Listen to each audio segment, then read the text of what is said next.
Selamat pagi Bapak Ibu Saudara-saudari yang dikasihi Kristus. Mari kita mengawali hari baru dengan mendengarkan firman Tuhan yang diambil dari Injil Lukas pasal 8 ayat 19 sampai dengan 21. Tuhan bersamamu. Inilah Injil suci menurut Lukas. Pada suatu hari, datanglah ibu dan saudara-saudara Yesus hendak bertemu dengan dia. Tetapi mereka tidak dapat mencapai dia karena orang banyak. Maka diberitahukan kepada Yesus, "Ibu dan saudara-saudaramu ada di luar dan ingin bertemu dengan dikau." Tetapi Yesus menjawab, "Ibuku dan saudara-saudaraku ialah mereka yang mendengarkan sabda Allah dan melaksanakannya." Demikianlah sabda Tuhan. Bapak Ibu Saudara-saudari yang dikasihi Kristus, tema kita hari ini adalah mendengar dan melaksanakan. Yesus memperkenalkan satu model keluarga baru yang pondasinya adalah mendengarkan dan melaksanakan sabda Allah. Ibuku dan saudara-saudaraku ialah mereka yang mendengarkan sabda Allah dan melakukannya. Di sini Yesus mau menegaskan kembali pentingnya mendengarkan dan melaksanakan sabda Allah. Rupanya aktivitas mendengar, khususnya mendengar sabda Allah, sangat penting dalam pandangan Yesus. Dia sudah membahas tema ini dalam 2 perikop sebelumnya, yaitu lewat perumpamaan seorang penabur dan ajakan untuk memperhatikan cara mendengar.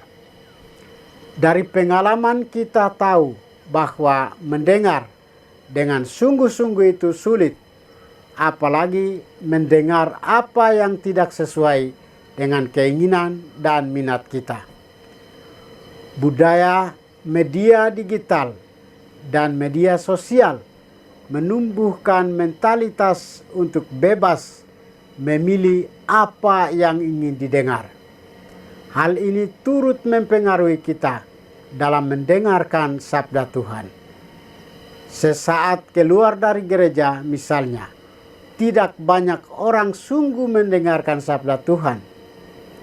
Sesaat keluar dari gereja, orang sudah tidak tahu lagi apa isi bacaan-bacaan hari itu, apalagi khotbah. Orang hanya pasang telinga kalau khotbahnya lucu.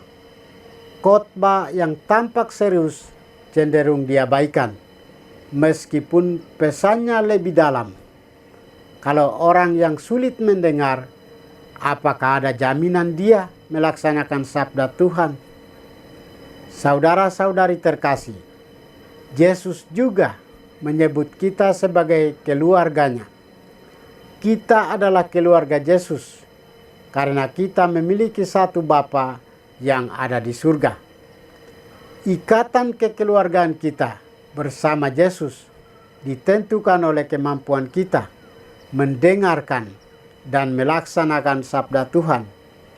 Kita tidak sedang duduk dan mengelilingi Yesus seperti orang banyak dan mendengarkan sabdanya. Kita mendengarkan ajaran Yesus yang tertulis dalam kitab suci. Apakah kita setia membaca kitab suci setiap hari dan mendengarkan pewartaan sabda Allah?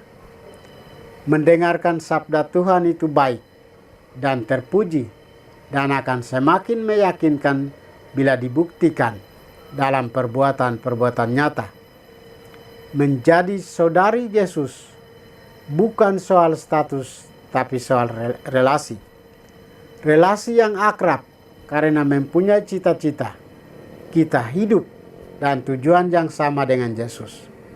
Relasi orang-orang yang melakukan sabdanya pasti terjalin dalam kasih. Jika kita mempunyai relasi atas dasar kasih, maka kita tidak mungkin kesepian, tetapi kita akan mengalami sukacita. Tuhan memberkati kita. Marilah kita berdoa. Tuhan, pagi ini kembali kami naikkan syukur dan permohonan. Terima kasih sudah menjaga kami saat kami tidur maupun bangun. Terima kasih untuk udara sejuk dan segar pagi ini. Bukalah mata hati kami, mampukan kami memandang kemurahan dan karya-Mu, serta memuji dan memuliakan-Mu melalui pekerjaan dan pelayanan kami hari ini. Bimbinglah kami selalu untuk menyadari kesalahan kami dan bertobat, sehingga kami sungguh rendah hati, mau membuka hati, dan siap menerima rahmat-Mu yang tinggal dalam hati kami. Kristus terang dunia, berkatilah keluarga kami, jadikanlah kami alat kasih-Mu, dan pantaskanlah kami menjadi hamba-Mu yang setia. Demi Kristus Tuhan dan pengantara kami. Tuhan bersamamu. Semoga kita sekalian, orang-orang yang kita kasih dan doakan, seluruh aktivitas kita hari ini dilindungi, dibimbing, dan diberkati oleh berkat Allah yang Maha Kuasa, dalam nama Bapa dan Putra dan Roh Kudus. Amin.